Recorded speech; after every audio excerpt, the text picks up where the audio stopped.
Assalamualaikum warahmatullahi wabarakatuh. Perkenalkan, nama saya Lizatul Rahmi, NIM 1219111133157, kelas D, Prodi Bahasa dan Sastra Indonesia, angkatan 2019.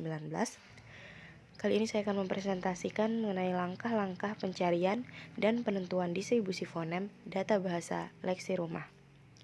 Ada 8 tahapan. Yang pertama, korpus data bertranskripsi fonetis.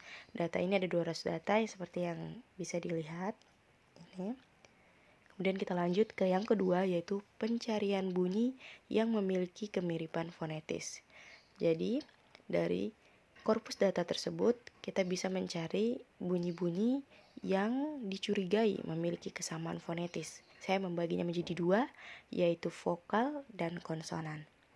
Yang vokal bisa dilihat ada beberapa, yaitu diantaranya ada alfa dan A, I dan E, I dan U, E dan E dan A, E dan E, U dan O.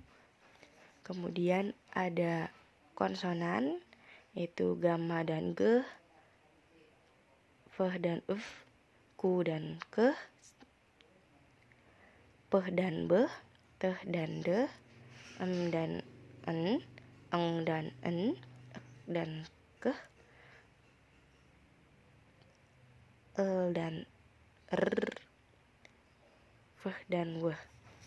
Kemudian yang ketiga, bunyi-bunyi selebihnya atau tidak memiliki kesamaan fonetis, yaitu saya menemukan bunyi S.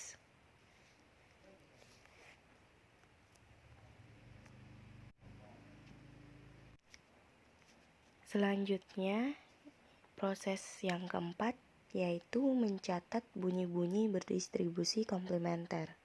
Di sini saya membaginya menjadi 2, yaitu ada yang vokal dan ada yang konsonan.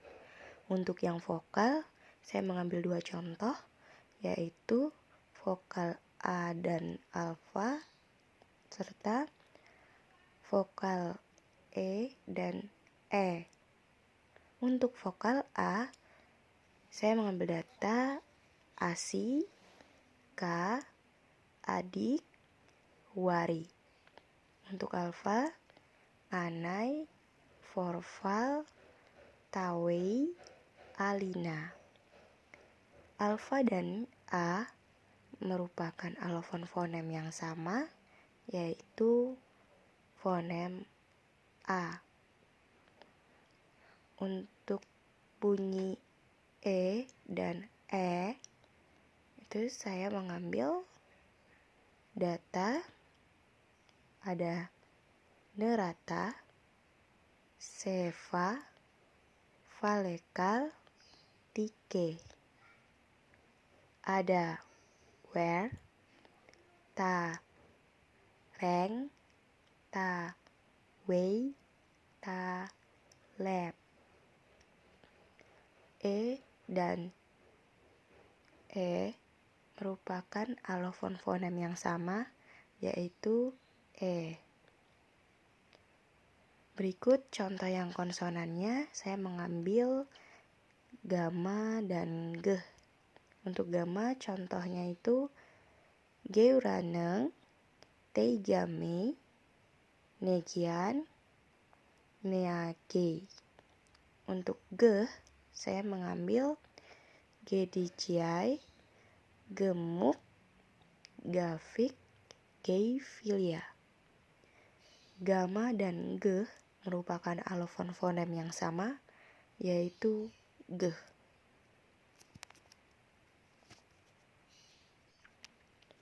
Selanjutnya proses yang kelima yaitu mencatat bunyi-bunyi bervariasi bebas.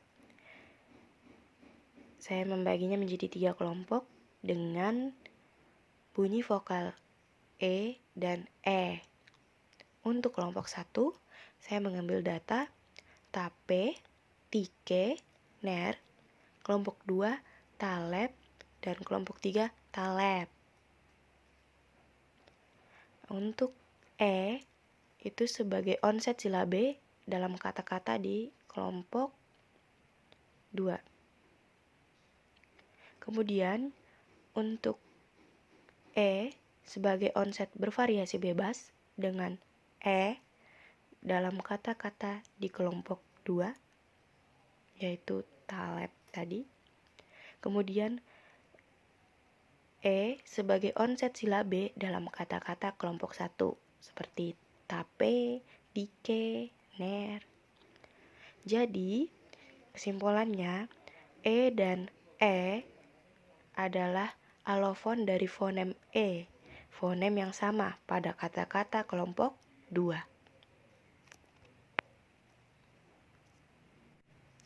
Selanjutnya proses yang keenam, yaitu mencatat bunyi-bunyi berkontras.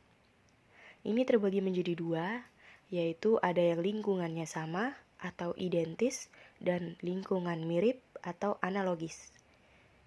Yang pertama, yang lingkungan sama, saya mengambil beberapa pasangan data, yaitu ada tape dan tale. Nah, untuk simpulan tape dan tale, peh dan el adalah alofon fonem yang berbeda, yaitu fonem peh dan el. Kemudian ada pasangan tama dan rama. Kesimpulan dari tama dan rama ini, teh dan r adalah alofon fonem yang berbeda, yaitu fonem teh dan r. Untuk namu dan nama, kesimpulannya u dan a adalah alofon fonem yang berbeda, yaitu fonem u dan a. Terakhir, nama dan nema. Simpulannya a dan e adalah alofon fonem yang berbeda, yaitu fonem a dan e. Berikut kita ke lingkungan mirip atau analogis. Saya mengambil pasangan contoh Pidi dan Dedi. Kesimpulannya, I pada kata Pidi dan E pada kata Dedi adalah alofon fonem yang berbeda, yaitu fonem I dan E. Kemiripan lingkungannya itu ada pada akhiran pada masing-masing kata Pidi dan Dedi.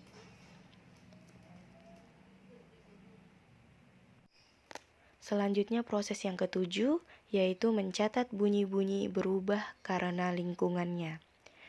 Saya mengambil contoh en sebagai nasal dan eng sebagai nasal dorsovelar. Untuk en, saya mengambil data neamur, nema, dan nama. Untuk eng sebagai nasal, saya mengambil kadang, tang, dan seng. Kesimpulan yang dapat saya ambil dari data-data ini yaitu en diikuti vokoid di belakang. Contohnya neamur tadi. Neamur setelah bunyi en ada bunyi vokal e. Dan untuk eng akan diikuti vokoid di depan, yaitu setelah contohnya kata kadang, di situ setelah di depannya eng itu ada vokoid a. Maka en dan eng berubah karena lingkungannya. Dan en dan eng merupakan alofon dari fonem yang sama, yaitu en. Contoh selanjutnya yaitu pada data nomor 187 dan 156. Di data 187 yaitu kata kara yokuwal jetting, dan yang ke 156 ada tatang pak itu diikuti vokoid di belakang, sedangkan ek diikuti vokoid di depan. Maka dan ek merupakan alofon dari fonem yang sama, yaitu dan k dan ek berubah karena lingkungannya. Yang terakhir yaitu mencatat bunyi-bunyi yang condong menyebar secara simetris. Yaitu saya mengambil bunyi A dan A panjang atau A yang di atasnya ada titik 2. Untuk A saya mengambil data aratika dan asi, dan untuk A panjang yaitu falaka dan bala. Data-data tersebut menggunakan premis kesimetrisan, yaitu A dan A panjang merupakan alofon dari fonem A. Sekian dari penjelasan saya. Terima kasih.